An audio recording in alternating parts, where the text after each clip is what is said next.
Je suis conducteur routier, je m'appelle Pascal, 40 ans d'expérience de route.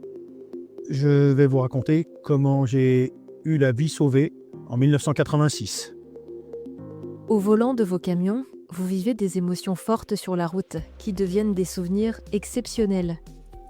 Bienvenue dans Truck Story, les plus belles histoires vécues en camion et racontées par les conducteurs.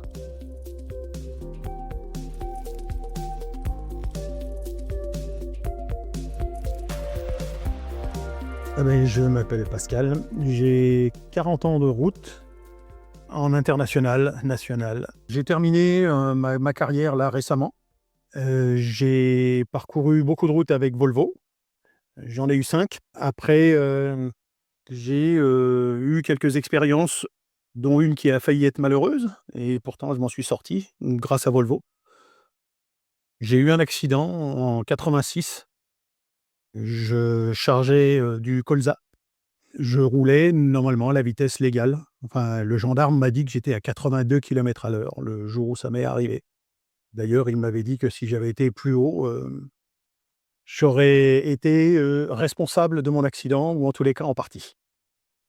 Ça mis à part, j'ai commencé à doubler un véhicule. J'avais un F12 en série boîte 8 Eco, ce qu'ils appelaient la boîte économique chez Volvo.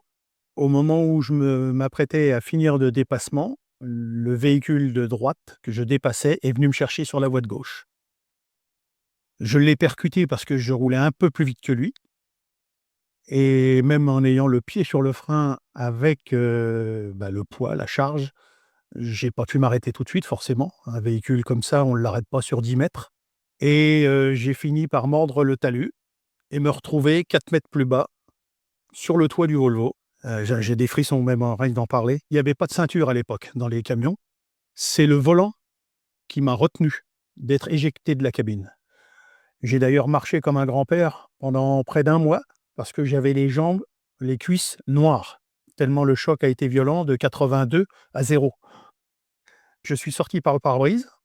Il y a un autre routier qui est arrivé en face, il m'a collé les fesses par terre parce que le premier truc que je voulais faire, c'était aller boxer celui qui m'avait foutu au talus. Et donc, je suis sorti de la cabine Volvo avec 12 points de suture.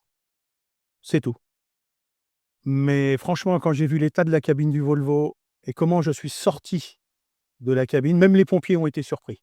Quand ils ont vu l'état de la cabine, et pourtant, je vous dis, j'avais le toit à 10 cm du volant.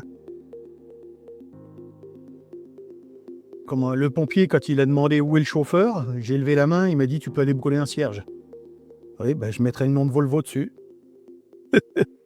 Bon, le camion a été réparé. Il y avait 100 000 km, à peine, le camion, quand j'ai eu ça. Et donc là, j'étais très en colère parce que le camion était quasi neuf, quoi. 100 000 bornes, c'est rien. Châssis un peu vrillé. Bon, cabine foutue. Bon, là, je ne vous le cache pas, la cabine, il fallait la changer. Et il faut savoir quand même que ça a été réparé chez Iveco, Bar-le-Duc, sauf qu'ils ont mis plus de 3 mois pour la réparer, parce que tout simplement, Volvo avait changé beaucoup de connectiques. En 1 an, il y avait énormément de choses qui avaient changé. C'est ça que je dis aussi souvent. L'avantage de Volvo, c'est qu'ils anticipent beaucoup de choses, ils ont amélioré. Et moi, quand j'ai eu la cabine qui avait été changée, j'ai eu pas mal de trucs qui ont évolué. Ils me l'ont réparé, il a très bien fonctionné. Moi, quand ils l'ont remis en circulation, j'ai pas eu de souci avec. Et même avec tous les changements qu'il y a eu, j'ai pas eu de problème. Même après le changement de la cabine, j'ai pas eu de souci. Franchement, on pourrait dire que c'est un peu comme les scagnatistes où on y est jusqu'aux chaussettes et aux slips, mais non, moi c'est vraiment ce que j'ai ressenti avec cette marque, c'est cette fiabilité dans la durée. Ouais, moi j'ai pris confiance en cette marque. Alors déjà avant, parce que j'avais déjà eu le F88, le F10, les premiers camions modernes chez Volvo, et ils ont une politique de sécurité qui est incroyable. Ils devancent les demandes, comme le freinage automatique. J'ai été surpris de voir ça apparaître dans les Volvo. Pour moi, Volvo a renforcé ma confiance après l'accident, parce que je m'en suis sorti vivant. C'était Truck Story, un podcast signé Volvo Trucks France. Et si vous aussi vous avez une histoire exceptionnelle au volant de votre camion à nous partager, écrivez-nous sur nos réseaux sociaux, Instagram, Facebook et LinkedIn.